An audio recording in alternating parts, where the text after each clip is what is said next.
Hot news: MAGA hats don't belong on a Catholic school trip. Opinion CNN. 1. The boys acted. 2. Chaperones should. 3. The boys should not have. I welcome this opportunity to expound on these comments in more than the 280 characters that Twitter allows. Respect for our elders is no longer in vogue. Too often, some have suggested that a full viewing of available video of the incident shows that the students were not the aggressors. So what seems clear to me is that rather than stand their adolescent ground in a confrontational and seemingly mocking way, the boys should have simply turned away.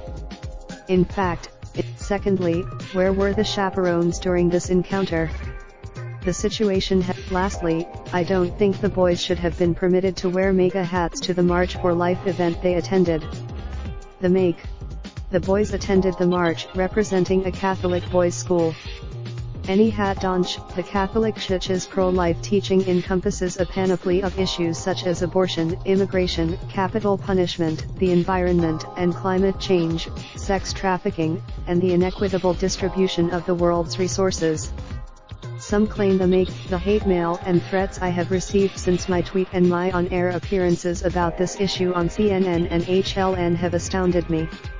Supposed Christian. On Monday, we celebrated the life of a man who stood on the National Mall in Washington, D.C. to proclaim his hope and dream for America.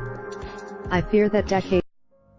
Raindrop, drop top, top smoking, no cooking the hot pot. Fucking on your bitch, yeah, that. Looking up, open the park pot.